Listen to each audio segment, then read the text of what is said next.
Hello दोस्तों, good morning. स्वागत है आप सबका शिवकृपा क्लासेज पर। दोस्तों, इस वीडियो में हम लोग आरपीएफ कांस्टेबल व एसआई एग्जाम 2024 के शिफ्ट में पूछे जा सकने वाले most important static GK, GS, miscellaneous और करंट के प्रश्नों को सॉल्व करेंगे। दोस्तों, आपके एग्जाम्स में स्टैटिक जीके, जीएस, मिसलेनियस और करंट के जितने भी टॉपिक से क्वेश्चंस पूछे जाने हैं, उन सभी टॉपिक्स को कलेक्ट करके A to Z एक एक क्वेश्चन व एक एक फैक्ट चुन चुन के डाला गया है। इसके अलावा आपके प्रीवियस ईयर एग्जाम्स के प्रश्नों को भी शामिल किया गया है। साथ में एक्स्ट्रा फैक्ट को पूरी तरह से कवर करने का प्रयास किया गया है। तो दोस्तों, आप लोग ने कॉन्सेंट्रेट होकर सॉल्व करें। क्वेश्चंस कम सॉल्व होने पर पुनः प्रश्नों का रिवीजन करें, ताकि आरपीएफ कांस्टेबल व एसआई एग्जाम 2024 में आप लोग स्टैटिक जीके, जीएस, मिसलेनियस और करंट के टॉपिक से अच्छा स्कोर कर सकें। ध्यान रखें दोस्तों, आपके एग्जाम में आपका पूरा स्टैटिक जीके यानी कि हिस्ट्री, पॉलिटी, ज्योग्राफी, इकोनॉमिक्स, पूरा आपका मिसलेनियस यानी विविध का चैप्टर, पूरा आपका जीएस यानी कि जनरल साइंस और करंट अफेयर्स, इन सभी टॉपिक्स का अच्छा खासा वेटेज है। पूरे 50 क्वेश्चंस आपके इन सभी टॉपिक से पूछे जाएंगे। तो चलिए दोस्तों, ज़्यादा समय न लेते हुए हम लोग इन सभी मोस्ट इंपॉर्टेंट प्रश्नों को सॉल्व करना शुरू करते हैं। दोस्तों, क्वेश्चंस को स्टार्ट करेंगे हम लोग करंट के टॉपिक से। पहला क्वेश्चन है हमारा, 71वीं मिस वर्ल्ड 2024 का खिताब किसने जीता। रिसेंटली करंट से मोस्ट इंपॉर्टेंट क्वेश्चन है दोस्तों, बिल्कुल आपके ट्रेंड में है, आपके लेवल में है। क्वेश्चन है हमारा, 71वीं मिस वर्ल्ड 2024 का खिताब किसने जीता। करेक्ट आंसर होगा क्रिस्टीना पिस्कोवा ने, जो कि चेक गणराज्य से आती हैं। अब चूंकि दोस्तों रिसेंटली करंट से आपका क्वेश्चन आया हो, तो इस टॉपिक से जितने भी क्वेश्चंस बनते हैं, अधिकांश प्रश्नों को हम लोग यहीं पे कवर करेंगे। यही हमारे प्रिपरेशन की स्ट्रेटजी है दोस्तों, कि जिस भी टॉपिक्स को हम लोग उठाएंगे, उस टॉपिक्स के अधिकांश प्रश्नों को पूरे एक्स्ट्रा फैक्ट के साथ वहीं पे कवर करेंगे। ध्यान दीजिएगा दोस्तों, आप लोग सारे क्वेश्चन सेलेक्ट रखे गए हैं। पहला क्वेश्चन है हमारा, जून 2024 में लगातार दूसरी बार लोकसभा के अध्यक्ष के रूप में किसे चुना गया। करेक्ट आंसर होगा ओम बिरला को। आपके हर टॉपिक से दोस्तों यहाँ पे सुपर क्वेश्चंस लगाए गए हैं। आप लोग सभी प्रश्नों को पूरी तरह से रिवाइज जरूर करेंगे। नेक्स्ट, जून 2024 में किसे भारतीय सेना के अगले उप प्रमुख के रूप में नियुक्त किया गया। करेक्ट आंसर होगा एनएस राजा सुब्रह्मण्यम को। आगे बढ़ेंगे, क्वेश्चन है हमारा, हाल ही में तेलंगाना स्थापना दिवस यानी कि तेलंगाना फाउंडेशन डे 2024 कब मनाया गया है। करेक्ट आंसर होगा 2 जून को। और जून 2024 में किसे तंबाकू नियंत्रण के लिए ब्रांड एम्बेसडर के रूप में नियुक्त किया गया है। करेक्ट आंसर होगा पीवी सिंधु को। पूरी तरह से आप प्रिपेयर रहेंगे। आगे बढ़ेंगे, क्वेश्चन है हमारा, भारत के लोकसभा चुनाव 2024 में कितने करोड़ लोगों ने मतदान देकर विश्व रिकॉर्ड बनाया है। तो टोटल 64.2 करोड़ लोगों ने। और वर्ष 2024 में हैदराबाद को पूर्णतः किस राज्य की राजधानी बनाया गया है। करेक्ट आंसर होगा तेलंगाना की। पूरी तरह से दोस्तों एक एक क्वेश्चन को आप लोग प्रिपेयर रखेंगे। एक एक क्वेश्चन आपके एग्जाम के लिए पूरी तरह से सिलेक्टेड हो सकते हैं। नेक्स्ट, जून 2024 में किस देश ने अपने पहली अंतरिक्ष एजेंसी कासा की स्थापना की है। करेक्ट आंसर होगा दक्षिण कोरिया ने। नेक्स्ट, राष्ट्रीय मानवाधिकार आयोग यानी कि एनएचआरसी का नया कार्यवाहक अध्यक्ष किसे नियुक्त किया गया है। करेक्ट आंसर होगा विजय भारती सयानी को। आगे बढ़ेंगे, क्वेश्चन है हमारा, 18वीं लोकसभा चुनाव 2024 में किस राजनीतिक पार्टी ने सबसे ज्यादा सीटें जीती हैं। तो भारतीय जनता पार्टी ने। और विश्व पर्यावरण दिवस यानी कि वर्ल्ड इन्वायरमेंट डे 2024 कब मनाया गया। करेक्ट आंसर होगा 5 जून को। ये हमारे करंट के क्वेश्चन है दोस्तों, जिनको हम लोग एक साथ कंप्लीट करेंगे। ये हमारे करंट के क्वेश्चन है दोस्तों, जिनको हम लोग एक साथ कंप्लीट कर रहे हैं। थोड़े से क्वेश्चन और रह गए हैं, पुनः हम लोग अगले टॉपिक्स को कंप्लीट करेंगे। क्वेश्चन है आपका, किसे दीनदयाल बंदरगाह प्राधिकरण के अध्यक्ष के रूप में नियुक्त किया गया है। करेक्ट आंसर होगा सुशील कुमार सिंह को। और दोस्तों, जून 2024 में किसने एशिया के सबसे अमीर व्यक्ति का खिताब फिर से हासिल कर लिया है। करेक्ट आंसर होगा गौतम अडानी ने। ध्यान रखेंगे आप लोग। दोस्तों, हम आपको बताना चाहेंगे, आपके एग्जाम में जो 50 क्वेश्चंस का पूरा वेटेज है, इनके पूरे पाठ्यक्रम को हमारे द्वारा 28 पीडीएफ में पूरी तरह से कंप्लीट कर लिया गया है। और ये पीडीएफ अभ्यर्थियों को दिए जा रहे हैं। अगला क्वेश्चन है आपका, हिंदी साहित्य भारती पुरस्कार 2024 से किसे सम्मानित किया गया है। करेक्ट आंसर होगा कृष्ण प्रकाश को। और विश्व दुग्ध दिवस यानी कि वर्ल्ड मिल्क डे 2024 कब मनाया गया है। करेक्ट आंसर होगा 1 जून को। आगे बढ़ेंगे, क्वेश्चन है आपका, वर्ष 2024 में रिलायंस इंडस्ट्रीज द्वारा भारत के पहले मल्टी मॉडल लॉजिस्टिक्स पोर्ट का निर्माण कहाँ शुरू किया जाएगा। तो चेन्नई, तमिलनाडु में। और विश्व तंबाकू निषेध दिवस 2024 कब मनाया गया। 31 मई को। नेक्स्ट, जून 2024 में किसे राज्यसभा में सदन का नया नेता नियुक्त किया गया है। जेपी नड्डा को। और अंतर्राष्ट्रीय नाविक दिवस 2024 हाल ही में कब मनाया गया। 25 जून को। पूरी तरह से आपको प्रिपेयर रखने हैं। आगे बढ़ेंगे दोस्तों, अगला क्वेश्चन हमारा क्या देखेंगे हम लोग। क्वेश्चन है हमारा, फ्रेंच ओपन 2024 में पुरुष एकल का खिताब किसने जीता? तो कार्लोस अल्कारेज ने। और विश्व खाद्य सुरक्षा दिवस यानी कि वर्ल्ड फूड सेफ्टी डे 2024 कब मनाया गया? 7 जून को। आगे बढ़ेंगे। क्वेश्चन है हमारा, जून 2024 में एप्पल को पछाड़कर दुनिया की दूसरी सबसे मूल्यवान कंपनी कौन सी बन गई है? तो एनवीडिया है। और विश्व महासागर दिवस यानी कि वर्ल्ड ओशियंस डे 2024 कब मनाया गया है? 8 जून को। पूरी तरह से आप प्रिपेयर रहेंगे। ये हमारे करंट के क्वेश्चन थे दोस्तों, जिनको हम लोगों ने एक साथ कंप्लीट किए हैं। आगे बढ़ेंगे दोस्तों, थोड़ा सा पीडीएफ के बारे में बात होगी, पुनः हम लोग अगले टॉपिक्स को कंप्लीट करेंगे। देखिएगा दोस्तों, एसएससी ऑल एग्जाम्स और रेलवे ऑल एग्जाम्स का नया all in one combined PDF दोस्तों हमारे द्वारा पूरी तरह से प्रिपेयर कर लिया गया है। कारण यह दोस्तों, हम चाहते हैं कि आपके दोस्तों एसएससी में भी बहुत सारी वैकेंसीज लग गई हैं और रेलवे में भी आपकी बहुत सारी वैकेंसीज लग गई हैं। कई वैकेंसी का आपका दोस्तों एग्जाम डेट भी लग चुका है और कई वैकेंसी का दोस्तों आपका टियर 2 भी लगा हुआ है। तो दोस्तों हम चाहते हैं कि आपको एसएससी और रेलवे के अलग अलग वैकेंसीज के लिए अलग अलग पीडीएफ लेने की आवश्यकता ना पड़े, इसीलिए इसे डिटेल में पूरी तरह से रेडी किया गया है। इसमें दोस्तों आपका पूरा साइंस का भी स्पेशल पीडीएफ आएगा, यानी फिजिक्स, केमिस्ट्री, बायो का पूरा आपका दोस्तों स्टैटिक जीके यानी हिस्ट्री, पॉलिटी, ज्योग्राफी, इकोनॉमिक्स और पूरा आपका मिसलेनियस यानी विविध का भी स्पेशल पीडीएफ आएगा और पूरा दोस्तों आपका करंट का भी स्पेशल पीडीएफ आएगा। वैकेंसीज की बात की जाए दोस्तों, तो आप लोग जानते हैं हाल ही में आपका सीजीएल टियर 1 समाप्त हुआ, टियर 2 की तैयारी है। सीएचएसएल भी टियर 2 है दोस्तों आपका। एमटीएस आपका समाप्त हो चुका है। एसएससी सीपीओ भी टियर 2 है आपका और जीडी भी आपकी लग चुकी है। आरपीएफ कांस्टेबल वैसा एग्जाम 2024 जिसमें दोस्तों पूरा 50 क्वेश्चंस का आपका वेटेज है। स्टैटिक जीके, जीएस और करंट का, इसका भी इस दोस्तों एग्जाम डेट लग चुका है। एलपी है, टेक्नीशियन है, एनटीपीसी है, ग्रुप डी है। इनमें से किसी भी वैकेंसीज में अच्छी फाइट के लिए आप इस पीडीएफ को परचेज कर सकते हैं। मात्र 100 रुपीज़ इसकी पेड फीस रखी गई है। व्हाट्सअप नंबर आप लोगों के सामने है, जहां पर आप जुड़कर पीडीएफ ले सकते हैं। बढ़ेंगे दोस्तों हम लोग अगले टॉपिक्स की ओर। अगला क्वेश्चन दोस्तों आपके सामने है, देखेंगे किस टॉपिक से रखा गया है। क्वेश्चन है हमारा, संविधान के किस संशोधन द्वारा पंथ निरपेक्ष शब्द को भारतीय संविधान की प्रस्तावना में जोड़ा गया?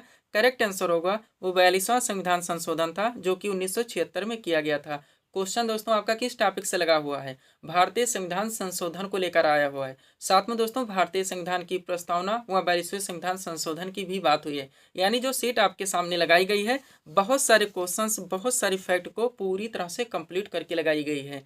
अगर इस सीट को आप अच्छे से प्रिपेयर रखते हैं तो आपको अपने एग्जाम्स के लिए बहुत सारे क्वेश्चंस एक साथ पूरी तरह से क्लियर रहेंगे। हम आपको बताना चाहेंगे दोस्तों, जो भी टॉपिक्स जहां पे हमारे द्वारा उठाए जाते हैं उनको वहीं पे हर ट्रेंड से पूरी तरह से कंप्लीट कर लिया जाता है, चाहे इसके लिए मुझे कितने भी बुक्स से मटेरियल का कलेक्शन क्यों ना करना पड़े। ध्यान देंगे दोस्तों, इसी में से आपके एग्जाम्स में ऑलरेडी क्वेश्चंस बनते रहते हैं, वह कंटिन्यू रिपीट होते रहते हैं। तो चलिए दोस्तों, इस सुपर टॉपिक्स को हम लोग पूरी तरह से कंप्लीट करना शुरू करते हैं। क्वेश्चन था हमारा, संविधान के किस संशोधन द्वारा पंथ निरपेक्ष शब्द को भारतीय संविधान की प्रस्तावना में जोड़ा गया? करेक्ट आंसर होगा वो 42वां संविधान संशोधन था, जो कि 1976 में किया गया था। अब चलिए दोस्तों, थोड़ा सा सेट को अपने सामने करते हैं। देखेगा इंपॉर्टेंट पॉइंट्स के जरिए इस टॉपिक को पूरी तरह से कंप्लीट किया गया है। पहला पॉइंट है हमारा, पंथ निरपेक्ष शब्द 42वें संविधान संशोधन अधिनियम 1976 के द्वारा प्रस्तावना में जोड़ा गया। इसी संशोधन अधिनियम के तहत समाजवादी और अखंडता शब्द भी भारतीय संविधान की प्रस्तावना में जोड़े गए। तो आप क्लियर रहेंगे, 42वें संविधान संशोधन अधिनियम 1976 के द्वारा दोस्तों 3 शब्द भारतीय संविधान की प्रस्तावना में जोड़े गए थे, समाजवादी, पंथ निरपेक्ष और अखंडता। आगे बढ़ेंगे। इसके अलावा 42वें संविधान संशोधन अधिनियम 1976 के द्वारा ही सरदार स्वर्ण सिंह समिति की संस्तुतियों के आधार पर संविधान में 10 मूल कर्तव्यों को भी जोड़ा गया, जिसका प्रावधान भारतीय संविधान के भाग 4A और अनुच्छेद 51 का में है। पूरी तरह से आप प्रिपेयर रहेंगे। हम आपको बताना चाहेंगे दोस्तों, हमारे एक एक सेंटेंस से, एक एक दोस्तों कॉन्सेप्ट से बहुत सारे क्वेश्चंस, बहुत सारे फैक्ट निकलते हैं, जो कि आपके एग्जाम में कंटिन्यू पूछे जाते हैं। इसीलिए दोस्तों यही वजह दोस्तों हम अपने वीडियोस में आपको कभी ऑप्शन यानी विकल्प से नहीं पढ़ाते, क्योंकि विकल्प से सारी चीज़ें आपकी कभी क्लियर नहीं हो सकती, केवल दोस्तों आपको कन्फ्यूजन क्रिएट होगा और टाइम टेकिंग हो जाएगा। आगे बढ़ेंगे दोस्तों, पॉइंट देखिएगा आप लोग।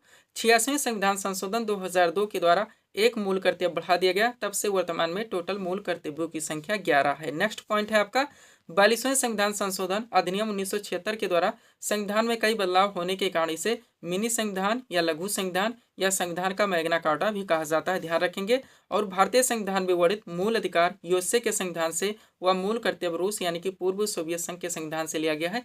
पूरी तरह से आपको प्रिपेयर करके चलने हैं, सब कुछ आपके पाठ्यक्रम में मेंशन है दोस्तों। वो हर टॉपिक्स जहां से आपके एग्जाम्स में क्वेश्चंस बनने हैं, हमारे द्वारा 28 PDF में पूरी तरह से कंप्लीट कर लिया गया है। अब आगे बढ़ेंगे दोस्तों, जो आपका मेन क्वेश्चन था भारतीय संविधान के महत्वपूर्ण संशोधन, मोस्ट व नोट के जरिए सब कुछ पूरी तरह से कंप्लीट किया गया। देखिएगा इंपॉर्टेंट नोट है हमारा भारतीय संविधान के महत्वपूर्ण संशोधन। स्टार्ट करते हैं हम लोग। बात की जाए पहला संशोधन दोस्तों, जो कि 1951 में किया गया था। देखेंगे इस संशोधन के द्वारा 9 अनुसूची को संविधान में शामिल किया गया। तो मूल संविधान में दोस्तों टोटल 8 अनुसूचियां थी, 9 अनुसूची दोस्तों भारतीय संविधान में पहले संशोधन जो कि 1951 में किया गया था इसके द्वारा शामिल किया गया। आगे बढ़ेंगे, 21वां संशोधन देखेंगे जो कि 1967 में किया गया। इस संशोधन के द्वारा 8वीं अनुसूची में सिंधी भाषा को जोड़ा गया। तो ध्यान रखेंगे कौन सी अनुसूची में दोस्तों भाषाओं का वर्णन है, तो 8वीं अनुसूची है, ये भी ध्यान रखेंगे, डायरेक्टली आपके एग्जाम से क्वेश्चंस बनते हैं। आगे बढ़ेंगे, 24वां संशोधन जो कि 1971 में किया गया था। इस संशोधन के द्वारा संसद को मौलिक अधिकारों सहित संविधान के किसी विभाग में संशोधन का अधिकार दिया गया। नेक्स्ट 44वां संशोधन देखेंगे जो कि 1978 में हुआ था। ऑलरेडी 42वां आप कवर कर चुके हैं। तो दोस्तों इस संशोधन के द्वारा संपत्ति के अधिकार को मूल अधिकार से हटाकर एक विधिक अधिकार यानी कि एक कानूनी अधिकार बना दिया गया और अनुच्छेद 300 का में जोड़ दिया गया। डायरेक्टली ये भी क्वेश्चन बनता है कि दोस्तों संपत्ति का अधिकार वर्तमान में कैसा अधिकार है, तो एक विधिक अधिकार है यानी कि एक कानूनी अधिकार है। पूरी तरह से आप प्रिपेयर रहेंगे। आगे बढ़ेंगे, पॉइंट है आपका 52वां संशोधन जो कि 1985 में किया गया। इस संशोधन के द्वारा संविधान में 10वीं अनुसूची, तो दोनों के साथ क्लियर रहेंगे, पहले संशोधन के द्वारा 9वीं और 52वें संशोधन के द्वारा 10वीं अनुसूची जोड़ी गई। इसके अलावा इसी संशोधन द्वारा राजनीतिक दल बदल पर कानूनी रोक लगाने की चेष्टा की गई। ये सारे हजारों बार पूछे गए हैं। सब कुछ आपके पाठ्यक्रम में जहां जहां से मेंशन किया गया क्वेश्चंस बनने हैं, सब कुछ मैं द्वारा पूरी तरह से कंप्लीट किया गया है। आगे बढ़ेंगे, 56वां संशोधन देखेंगे जो कि 1987 में किया गया। दोस्तों इस संशोधन के द्वारा गोवा को पूर्ण राज्य का दर्जा दिया गया। ध्यान रखेंगे, 61वां संशोधन देखेंगे जो कि 1989 में किया गया था। इस संशोधन के द्वारा मताधिकार के लिए न्यूनतम आयु 21 वर्ष से घटाकर 18 वर्ष कर दी गई। नेक्स्ट 65वां संशोधन देखेंगे जो कि 1990 में किया गया। इसके द्वारा अनुसूचित जाति एवं जनजाति आयोग के गठन की व्यवस्था की गई। 69वां संशोधन देखिएगा जो कि 1991 में किया गया। इस संशोधन के द्वारा दिल्ली का नाम राष्ट्रीय राजधानी राज्य क्षेत्र दिल्ली किया गया। तो दिल्ली को दोस्तों राष्ट्रीय राजधानी कब बनाया गया, किस संशोधन द्वारा, 69वें संशोधन द्वारा जो कि 1991 में किया गया था। 73वां संशोधन देखिए जो कि 1992 में हुआ था। ये भी जरूर ध्यान रखिए, 73वां कब हुआ था, 1992 में, इसलिए हम पूरी तरह से जोर दे रहे हैं। 44वां कब हुआ था, 1978 में। 42वां कब हुआ था, 1976 में। और दोस्तों 86वां 2002। ये आपके मोस्ट ऑफ फैक्ट निकलते हैं, डायरेक्टली क्वेश्चन पूछे आते हैं। तो 73वां संशोधन जो दोस्तों 1992 में किया गया था। इस संशोधन द्वारा भारत में पंचायती राज व्यवस्था को संवैधानिक बनाया गया और इसे लागू किया गया। आपका मोस्ट इंपॉर्टेंट क्वेश्चन यहाँ से निकलता है, ध्यान रखेंगे। आगे बढ़िएगा, 86वां संविधान देखिएगा दोस्तों जो कि 2002 में किया गया था।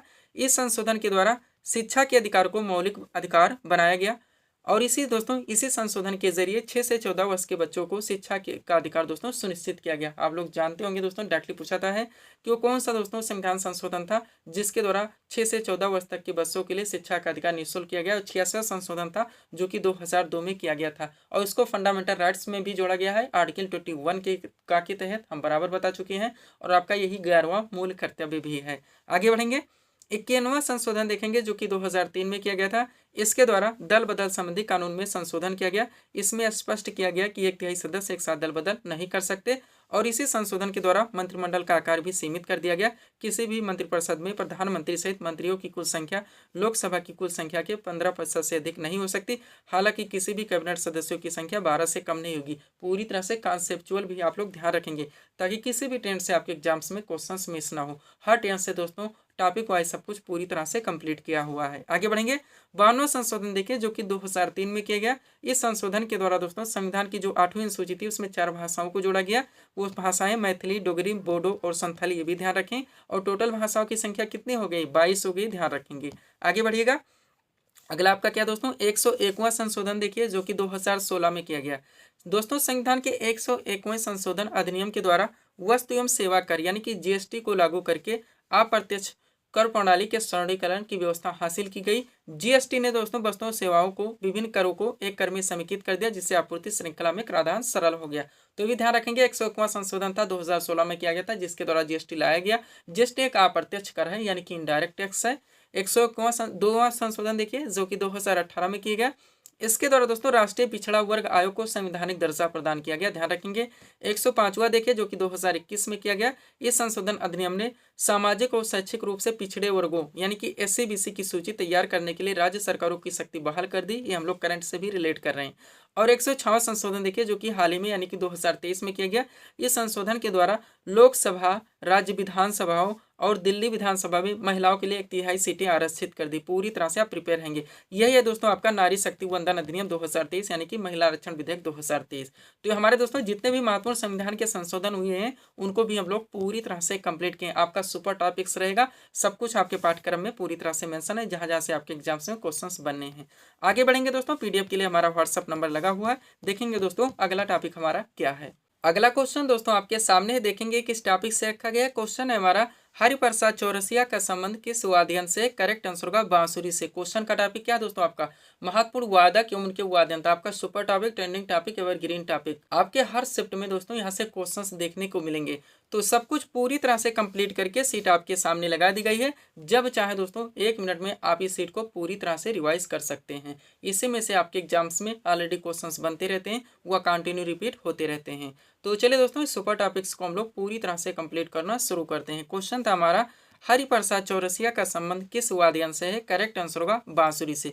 अब देखिएगा दोस्तों सीट को अपने सामने करते हैं। इंपॉर्टेंट पॉइंट्स के जरिए इस टॉपिक को पूरी तरह से कंप्लीट किया गया है। पहला पॉइंट है हमारा जाकिर हुसैन, अल्लाह रखा खां, गुदई महाराज, सफात खान और लतीफ खां। 5 नाम यहाँ पर ध्यान रखेंगे, पांचों मोस्ट इंपॉर्टेंट हैं, ये तबला वादक हैं। नेक्स्ट पंडित रविशंकर, बिलायत खां, निखिल बनर्जी, बंदे हसन और शाहिद परवेज। 5 नाम यहाँ पर भी ध्यान रखेंगे, पांचों मोस्ट इंपॉर्टेंट हैं, ये सितार वादक हैं। आगे बढ़ेंगे, अब केवल 4 नाम ध्यान रखेंगे, हरिप्रसाद चौरसिया, पन्नालाल घोष, रोनू मजूमदार और राजेंद्र कुलकर्णी। चारों के चारों मोस्ट इंपॉर्टेंट हैं, ये बांसुरी वादक हैं। वह अमजद अली खां, अलाउद्दीन खां, अली अकबर खां और हाफिज खां। 4 नाम यहाँ पर भी ध्यान रखेंगे, चारों मोस्ट इंपॉर्टेंट है, ये सरोद वादक हैं। अब आगे बढ़ेंगे, केवल 2 नाम ध्यान रखेंगे। सबसे पहले उस्ताद बिस्मिल्लाह खान और दयाशंकर जगन्नाथ जो कि शहनाई वादक हैं। 2 ही नाम ध्यान रखिए, गोविंद स्वामी पिल्लई और एल सुब्रह्मण्यम जो कि वायलिन वादक हैं। आगे बढ़ेंगे, अब केवल एक नाम ध्यान रखने हैं। उस्ताद रहमान खान जो कि पखावज से हैं, एक ही नाम।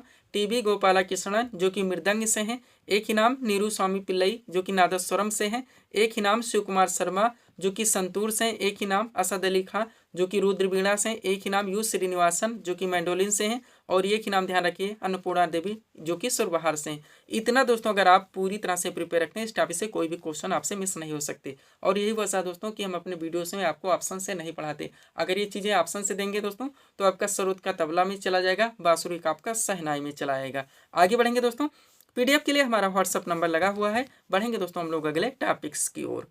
अगला क्वेश्चन दोस्तों आपके सामने है, देखेंगे किस टॉपिक से रखा गया है। क्वेश्चन है हमारा दिल्ली सल्तनत का शासनकाल कब से कब तक था? करेक्ट आंसर होगा 1206 से लेकर 1526 ईस्वी तक। देखिए क्वेश्चन को कैसे मेंशन किया गया है और क्वेश्चन आपका किस टॉपिक से आया हुआ है? दिल्ली सल्तनत से, जो कि मिडिवल हिस्ट्री का बहुत बड़ा पार्ट है। तो दोस्तों इस सल्तनत से रिलेटेड जितने भी क्वेश्चंस आपके एग्जाम्स के लिए बन सकते हैं A to Z पूरी तरह से कंप्लीट करके सीट आपके सामने लगा दी गई है। अगर इस सीट को आप अच्छे से प्रिपेयर रखते हैं, बहुत सारे क्वेश्चंस, बहुत सारे फैक्ट आपको अपने एग्जाम्स के लिए पूरी तरह से कंप्लीट रहेंगे। चलिए शुरू करते हैं हम लोग। क्वेश्चन था हमारा दिल्ली सल्तनत का शासनकाल कब से कब तक था? करेक्ट आंसर होगा 1206 से लेकर 1526 ईस्वी तक।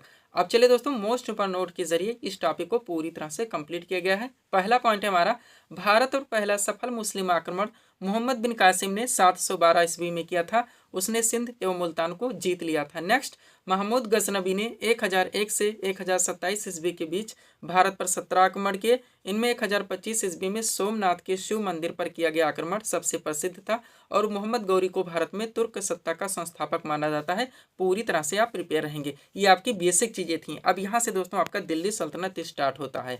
पहला पॉइंट है हमारा दिल्ली सल्तनत के सिंहासन पर कुल 5 राजवंशों ने शासन किया था। इन राजवंशों का शासनकाल क्रम से इस प्रकार है, जरूर ध्यान रखेंगे। अलग अलग ट्रेंड से सारी चीजें आपको बतानी होती हैं। पहले किस वंश ने शासन किया, उसके बाद में किसने किया, किनका शासनकाल कब से कब तक था, तो आप पूरी तरह से प्रिपेयर रहेंगे। तो चलिए शुरू करते हैं। सबसे पहले दोस्तों इस पर गुलाम वंश है जिन्होंने शासन किया 1206 से लेकर 1290 तक। उसके बाद में खिलजी वंश आए जिन्होंने शासन किया 1290 से लेकर 1320 तक। उसके बाद में तुगलक वंश आए जिन्होंने शासन किया 1320 से 1414 तक। फिर सैयद वंश आए जिन्होंने शासन किया 1414 से लेकर 1451 तक। फिर लोधी वंश आए जिन्होंने शासन किया 1451 से लेकर 1526। इस पर ध्यान रखेंगे। अब इनके बीच में जितने भी क्वेश्चंस निकल सकते हैं सब कुछ वन लाइनर के माध्यम से हम लोग पूरी तरह से कंप्लीट करेंगे। एक एक क्वेश्चन आपके एग्जाम के लिए पूरी तरह से दोस्तों सिलेक्टेड हो सकते हैं। देखिएगा, पहला क्वेश्चन है हमारा, गुलाम वंश के संस्थापक कौन थे? करेक्ट आंसर होगा कुतुबुद्दीन ऐबक। नेक्स्ट, गुलाम वंश के किस शासक को लाख बख्श के नाम से जाना जाता है? करेक्ट आंसर होगा कुतुबुद्दीन ऐबक। नेक्स्ट, कुतुब मीनार की नींव किस शासक ने डाली थी? करेक्ट आंसर होगा कुतुबुद्दीन ऐबक। आगे बढ़िएगा, दिल्ली सल्तनत के किस सुल्तान की मृत्यु चौगान या पोलो खेलते हुई थी? तो भी कुतुबुद्दीन ऐबक। और कुब्बतुल इस्लाम मस्जिद का निर्माण किसने करवाया था? तो भी कुतुबुद्दीन ऐबक। यानी कि कुतुबुद्दीन ऐबक से जुड़े 5 सवाल ध्यान रखेंगे आप लोग। आगे बढ़िएगा, क्वेश्चन है आपका, तुर्कानी चहलगानी दल का गठन किसने किया था? इल्तुतमिश ने। नेक्स्ट, दिल्ली सल्तनत के किस सुल्तान ने इक्तदारी प्रथा चलवाई थी? तो भी इल्तुतमिश। आगे बढ़ेंगे, कुतुब मीनार के निर्माण कार्य को किसने पूरा करवाया था? तो भी इल्तुतमिश। यानी कि इल्तुतमिश से जुड़े यहाँ पे 3 सवाल। आगे बढ़ेंगे, क्या है दिल्ली सल्तनत की दरबारी भाषा क्या थी? तो फारसी थी। नेक्स्ट, किताबुल हिंद की रचना किसने की थी? अलबरूनी ने। आगे बढ़ेंगे, आगरा नगर की स्थापना किसके द्वारा की गई थी? सिकंदर लोदी के द्वारा। भारत की प्रथम महिला मुस्लिम शासिका कौन थी? रजिया सुल्तान थी। और रजिया सुल्तान ने कब से कब तक शासन किया था? तो 1236 से लेकर 1240 ईस्वी तक। नेक्स्ट, लौह एवं रक्त की नीति किसने अपनाई थी? बलबन ने। और दीवान ए अर्ज की स्थापना किसने की थी? तो भी बलबन ने। पूरी तरह से आप प्रिपेयर रहेंगे। आगे बढ़ेंगे दोस्तों, अगला क्वेश्चन आपका क्या लगा हुआ है, बाजार नियंत्रण प्रणाली किसने अपनाई थी? अलाउद्दीन खिलजी ने। नेक्स्ट, तुगलक वंश का संस्थापक कौन था? गयासुद्दीन तुगलक। यात्री इब्न बतूता किस देश का निवासी था? मोरक्को का। किताबुल रेहला नामक पुस्तक की रचना किसने की थी? इब्न बतूता ने। ध्यान रखेंगे। नेक्स्ट, अलाई दरवाजा का निर्माण किसने करवाया था? अलाउद्दीन खिलजी ने। और तुगलकनामा की रचना किसने की थी? मीर खुसरो ने। पूरी तरह से आपको प्रिपेयर करके चलने हैं। बढ़ेंगे दोस्तों हम लोग अगले टॉपिक्स की ओर। अगला क्वेश्चन दोस्तों आपके सामने है, देखेंगे किस टॉपिक से रखा गया है। क्वेश्चन है हमारा, हर्षचरित नामक पुस्तक के लेखक कौन है? करेक्ट आंसर होगा बाणभट्ट। क्वेश्चन का टॉपिक क्या दोस्तों, आपकी जितनी भी महत्वपूर्ण प्राचीन पुस्तकें उनके लेखक आपका सुपर टॉपिक है। सब कुछ आपके पाठ्यक्रम में पूरी तरह से मेंशन किया गया है, जहां जहां से आपके एग्जाम्स में क्वेश्चंस पूछे जाने हैं। तो दोस्तों पूरी तरह से कंप्लीट करके सीट आपके सामने लगा दी गई है। अगर इस सीट को आप अच्छे से प्रिपेयर रखते हैं, इस टॉपिक से रिलेटेड कोई भी क्वेश्चन आपके एग्जाम में आते हैं, क्वेश्चन आपसे मिस होंगे ना, एग्जाम में आपको तुक्का लगाना पड़ेगा। तो चलिए दोस्तों, इस मोस्ट इंपॉर्टेंट टॉपिक्स को हम लोग पूरी तरह से कंप्लीट करना शुरू करते हैं। क्वेश्चन था हमारा, हर्षचरित नामक पुस्तक के लेखक कौन है? करेक्ट आंसर होगा बाणभट्ट। टॉपिक है हमारा महत्वपूर्ण प्राचीन पुस्तकें एवं उनके लेखक। चलिए इस सीट को थोड़ा सा अपने सामने करते हैं। देखिएगा, सबसे पहले दोस्तों इसमें महत्वपूर्ण पुस्तकों के नाम दिए गए हैं, उसके बाद में उससे संबंधित लेखक के नाम दिए गए हैं। चलिए शुरू करते हैं। बात की जाए पृथ्वीराज रासो की दोस्तों, तो इनके लेखक चंद्रबरदाई हैं। आगे बढ़ेंगे, गीतांजलि, गार्डनर, पोस्ट ऑफिस और गोरा, चारों बुक्स के नाम एक साथ ध्यान रखेंगे। इनके लेखक रविन्द्रनाथ टैगोर हैं। 49 डेज के लेखक दोस्तों अमृता प्रीतम है। नेक्स्ट, 10 टू पाकिस्तान के लेखक खुशवंत सिंह हैं। रंगभूमि के लेखक प्रेमचंद हैं। पल्लव के लेखक दोस्तों स्मितानंदन पंत हैं। कुरुक्षेत्र और उर्वशी दोनों के लेखक रामधारी सिंह दिनकर हैं। ध्यान रखेंगे आप लोग। आगे बढ़ते हैं। अगला आपका क्या दोस्तों, अनहैप्पी इंडिया मोस्ट इंपॉर्टेंट लेखक कौन है? लाला लाजपत राय हैं। भारत भारती के लेखक मैथिली शरण गुप्त है। कागज ते कैनवास के लेखक अमृता प्रीतम है। पंचतंत्र के लेखक विष्णु शर्मा है। द कंपनी ऑफ वीमेन के लेखक खुशवंत सिंह है। आगे बढ़ेंगे, प्रेम वाटिका के लेखक रस खान है। नेचुरल हिस्ट्री के लेखक पिलनी है। बुद्ध चरितम के लेखक अश्व घोष हैं। कादम्बरी के लेखक दोस्तों बाणभट्ट हैं। ध्यान रखेंगे आप लोग। आगे बढ़ते हैं। अगला आपका क्या दोस्तों, the Indian struggle most important लेखक सुभाष चंद्र बोस हैं। शाहनामा के लेखक फिरदौसी हैं। सूर सागर, सूर सारावली और साहित्य लहरी तीनों के साथ ध्यान रखेंगे, लेखक सूरदास जी हैं। हुमायूं नामा की लेखिका दोस्तों गुलबदन बेगम है। लाइफ डिवाइन के लेखक अरविंद घोष हैं। अनामिका के लेखक सूर्यकांत त्रिपाठी निराला है। यामा के लेखक महादेव वर्मा है। एन एरिया ऑफ डार्कनेस के लेखक दोस्तों वी.एस. नायपाल हैं। ध्यान रखेंगे आप लोग। आगे बढ़ते हैं। अगला क्या दोस्तों, हिंदू व्यू ऑफ लाइफ जिनके लेखक डॉक्टर सर्वपल्ली राधाकृष्णन हैं। रस तरंगड़ी के लेखक कल्हड़ हैं। कुमार संभवम, अज्ञान शाकुंतलम और मेघदूत लेखक कालिदास हैं। मालती माधव के लेखक भवभूति हैं। किताबुल हिंद के लेखक अलबरूनी हैं। दादा कामरेड के लेखक यशपाल हैं। चिदम्बरा के लेखक सुमित्रानंदन पंत हैं। The dark room, my days और मालगुडी डेज तीनों के एक साथ ध्यान रखेंगे, लेखक R.K. नारायण है। पूरी तरह से आप प्रिपेयर रहेंगे। आगे बढ़ेंगे। अगला आपका क्या दोस्तों, चंद्रकांता जिनके लेखक देवकी नंदन खत्री हैं। कामसूत्र के लेखक वात्स्यायन है। हितोपदेश के लेखक नारायण पंडित हैं। अर्थशास्त्र के लेखक चाणक्य कौटिल हैं। इनका एक और नाम है विष्णुगुप्त। कामायनी के लेखक दोस्तों जयशंकर प्रसाद हैं। अष्टाध्यायी के लेखक पाणिनि हैं। इंडिका के लेखक मेगास्थनीज हैं। ध्यान रखेंगे। आगे बढ़ते हैं। अगला हमारा है दोस्तों गीत गोविंद, जिनके लेखक जयदेव हैं। पद्मावत के लेखक मलिक मोहम्मद जायसी हैं। आइन अकबरी और अकबरनामा दोनों मोस्ट इंपॉर्टेंट है दोस्तों, ध्यान दीजिएगा, लेखक अबुल फजल हैं। बीजा के लेखक कबीरदास हैं। गोदान और करभूमि दोनों एक साथ देखेंगे, लेखक प्रेमचंद हैं। इंटरनल इंडिया की लेखक इंदिरा गांधी हैं। कुली के लेखक दोस्तों मुल्कराज आनंद है। और मिर्च कटकम के लेखक शूद्रक हैं। इस टॉपिक को यहाँ तक प्रिपेयर रखने ताकि किसी भी टॉपिक से दोस्तों आपका कोई भी क्वेश्चन मिस ना हो। यही हुआ सा दोस्तों, जो भी टॉपिक्स हम उठाते हैं उनको वहीं पे पूरी तरह से कंप्लीट किया था, चाहे इसके लिए मुझे कितने भी बुक्स से मटेरियल का कनेक्शन क्यों ना करना पड़े। हम आपको बता चुके हैं दोस्तों 28 PDF में आपका जो पूरा पाठ्यक्रम है, जहाँ से आपके एग्जाम से क्वेश्चन बने, वो हर टॉपिक्स को पूरी तरह से ऐड किया गया है। ये PDF दोस्तों अभ्यर्थियों को दिए जा रहे हैं। एक बात ऑलरेडी जरूर कहना चाहेंगे दोस्तों, जितने भी अभ्यर्थी PDF को ले चुके हैं दोस्तों, हो सके आप उसका प्रिंट आउट जरूर निकलवा लीजिए। और दोस्तों एक अच्छी खासी आपकी सीट बन जाएगी, आप अच्छे से पढ़ सकते हैं, अंडरलाइन लगा के रिवाइज कर सकते हैं। और अगर आप इतना कर लेते हैं, कम से कम समय में बिना इधर उधर भटके आप लोगों की प्रिपरेशन अच्छे खासे ढंग से क्लियर हो जाती है। ये PDF भी दोस्तों इस फॉर्मेट में रेडी किया गया है कि आपको पढ़ने में भी बहुत अच्छा लगेगा और सारी चीज़ें पूरी तरह से आपकी क्लियर भी हो जाएंगी। PDF के लिए हमारा व्हाट्सअप नंबर लगा हुआ है। बढ़ेंगे दोस्तों हम लोग अगले टॉपिक्स की ओर। अगला क्वेश्चन दोस्तों आपके सामने देखेंगे किस टॉपिक से रखा गया है। क्वेश्चन है हमारा, भारतीय संविधान के किस भाग में राजभाषा का प्रावधान है। करेक्ट आंसर होगा भाग 17 में। क्वेश्चन का टॉपिक क्या है दोस्तों, भारतीय संविधान के जितने भी भाग हैं संबंधित विषय या प्रावधान, आपका सुपर टॉपिक्स रहेगा। ध्यान दीजिएगा, आपके हर शिफ्ट में एक क्वेश्चन यहाँ से देखने को मिलेंगे। तो सब कुछ पूरी तरह से कंप्लीट करके दोस्तों सीट आपके सामने लगी हुई है, आपको अच्छे से प्रिपेयर करने हैं। चलिए शुरू करते हैं हम लोग। क्वेश्चन था हमारा, भारतीय संविधान के किस भाग में राजभाषा का प्रावधान है। करेक्ट आंसर होगा भाग 17 में। टॉपिक है हमारा भारतीय संविधान के भाग एवं संबंधित विषय या प्रावधान। चलिए सीट को थोड़ा सा अपने सामने करते हैं। देखिएगा दोस्तों, एक तरफ संविधान के भाग दिए गए, दूसरी तरफ संबंधित विषय या प्रावधान के दिए गए हैं। एक बात ऑलरेडी हम आपको बताना चाहेंगे दोस्तों, आप लोग अपनी प्रिपरेशन कहीं से भी कीजिए, ऑनलाइन कीजिए या फिर ऑफलाइन कीजिए, आपका जो पूरा पाठ्यक्रम है जहाँ से आपके एग्जाम्स में क्वेश्चंस बनने हैं, पूरी तरह से आप प्रिपेयर रखिए, हो सके उनको नोट डाउन कर लीजिए। और जब आप अपनी प्रिपरेशन कीजिए, आप देखिए दोस्तों, वो हर टॉपिक्स जहाँ से आपके एग्जाम्स में क्वेश्चंस पूछे जाने हैं पूरी तरह से कंप्लीट करवाए जा रहे हैं या नहीं करवाए जा रहे हैं। अगर नहीं करवाए जा रहे हैं तो आप उनको दोस्तों पूरी तरह से कंप्लीट करने का प्रयास कीजिए। आपको ऐसी तैयारी नहीं करनी है दोस्तों कि आप एक सब्जेक्ट को पकड़ लीजिए, कहीं एक चीज़ें पकड़ लीजिए, आप उसी में लगे रहिए। दिशाहीन तैयारी आपको बिल्कुल नहीं करने हैं। आप जानते हैं दोस्तों आपके इस वैकेंसीज में सीटें कितनी हैं और कंप्यूटर कितने हैं, तो सर्वश्रेष्ठ दोस्तों प्रिपरेशन की आपको आवश्यकता है। चलिए शुरू करते हैं।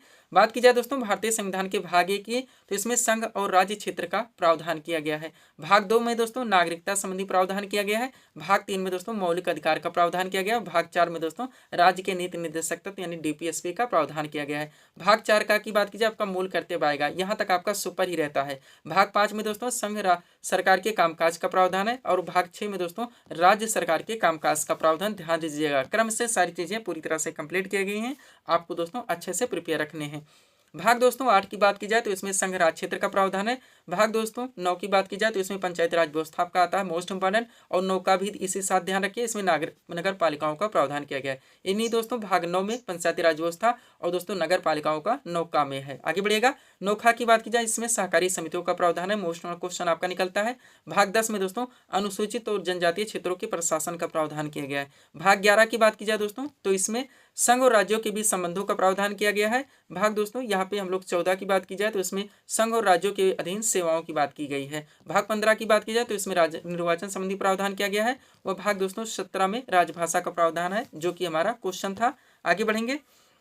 अगला आपका क्या दोस्तों, भाग 18 की बात की जाए तो इसमें आपात बंद का प्रावधान है। भाग 20 में दोस्तों संविधान के संशोधन संबंधी प्रावधान है। और भाग 21 में दोस्तों अस्थायी संक्रमणकालीन और विशेष उपबंध का प्रावधान किया गया। इसको यहाँ तक आपको पूरी तरह से प्रिपेयर रखने हैं। PDF के लिए व्हाट्सअप नंबर लगा। बढ़ेंगे दोस्तों हम लोग अगले टॉपिक्स की ओर। अगला क्वेश्चन दोस्तों आपके सामने है, देखेंगे किस टॉपिक से रखा गया है। क्वेश्चन है हमारा, टिक्का रोग किस फसल से संबंधित है। करेक्ट आंसर होगा मूंगफली से। क्वेश्चन का टॉपिक क्या दोस्तों आपका जनरल साइंस में जो आपका सबसे वेटेज का टॉपिक है दोस्तों आपका बायो का टॉपिक, वहां से आपका क्वेश्चन उठाया गया है। और मोस्ट इंपॉर्टेंट दोस्तों बायो के क्वेश्चंस को कलेक्ट करके सीट आपके सामने लगाई गई है। एक क्वेश्चन दोस्तों आपके एग्जाम के लिए पूरी तरह से सुपर हो सकते हैं। हर क्वेश्चंस को आप लोगों को पूरी तरह से प्रिपेयर रखने हैं। चलिए शुरू करते हैं।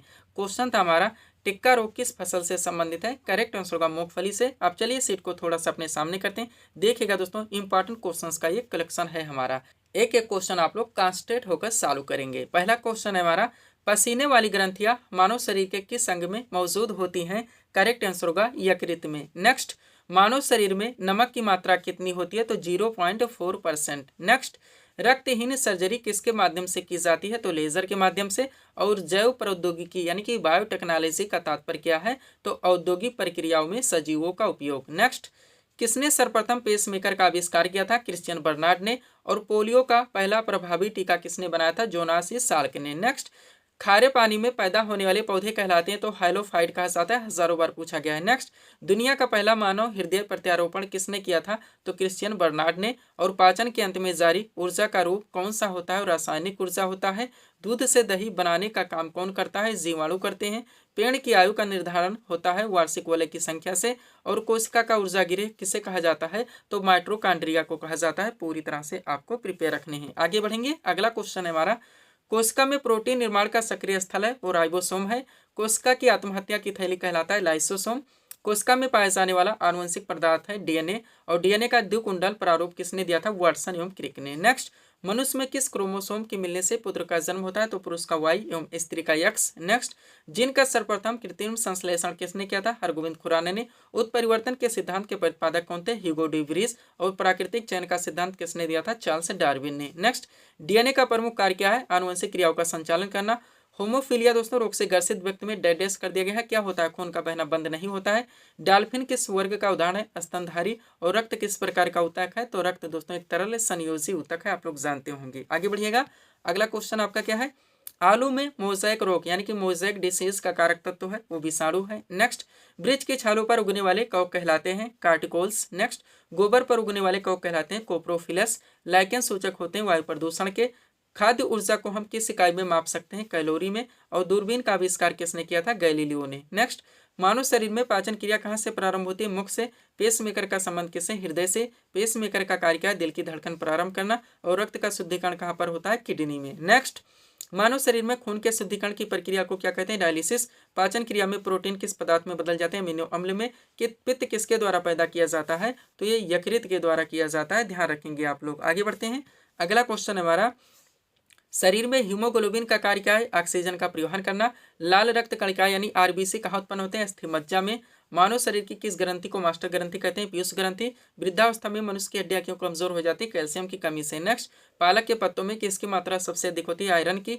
हाइड्रोफोबिया रोग उत्पन्न होते हैं विषाणु द्वारा। और आलू में मोज़ेक रोग का कारक तत्व है तो भी विषाणु है। नेक्स्ट, फाइकोलॉजी में किसका अध्ययन किया जाता है? शैवाल का।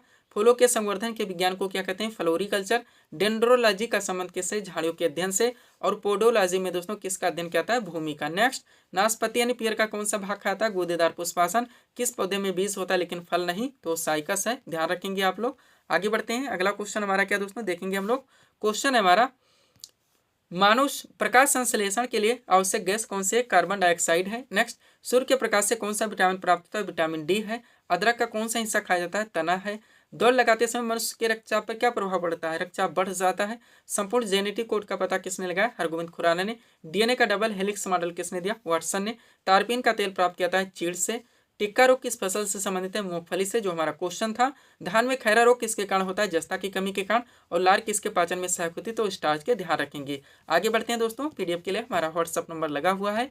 अगला क्वेश्चन दोस्तों आपके सामने है, देखेंगे किस टॉपिक से रखा गया है। क्वेश्चन है हमारा, पाक जल संधि किन दो देशों को अलग करती है? करेक्ट आंसर होगा भारत एवं श्रीलंका को। क्वेश्चन का टॉपिक क्या है आपका दोस्तों? महत्वपूर्ण जितनी भी जल संधियां खासकर भारत एवं उनके पड़ोसी देश के परिप्रेक्ष्य में, वह दोस्तों ग्रेट चैनल सुपर क्वेश्चंस आपके एग्जाम्स के लिए यहाँ से निकलते हैं। तो कंप्लीट सीट आपके सामने लगी हुई है, आप अच्छे से प्रिपेयर रखेंगे। चलिए शुरू करते हैं हम लोग। क्वेश्चन था हमारा, पाक जल संधि किन दो देशों को अलग करती है? करेक्ट आंसर होगा भारत एवं श्रीलंका को। देखिएगा दोस्तों, एक तरफ प्रमुख चैनल एवं जल संधियों के नाम दिए गए हैं, दूसरी तो दोस्तों विभाजित क्षेत्र के नाम दिए गए हैं। स्टार्ट करते हैं। बात की जाए दोस्तों 8 डिग्री चैनल की, तो ये मालदीव को मिनिकॉय से अलग करता है। 9 डिग्री चैनल दोस्तों ये मिनिकॉय को लक्षद्वीप से अलग करता है। और 6 डिग्री चैनल दोस्तों ये ग्रेट निकोबार को सुमात्रा से पृथक करता है। पूरी तरह से आप प्रिपेयर रहेंगे। भारत एवं पड़ोसी देश के परिप्रेक्ष्य में दोस्तों आपका सुपर क्वेश्चन यहाँ से बनता है। 10 डिग्री चैनल की बात की जाए दोस्तों, ये अंडमान में जो एक द्वीप है दोस्तों जिसका नाम है लघु अंडमान, उसको निकोबार का एक द्वीप है कार निकोबार,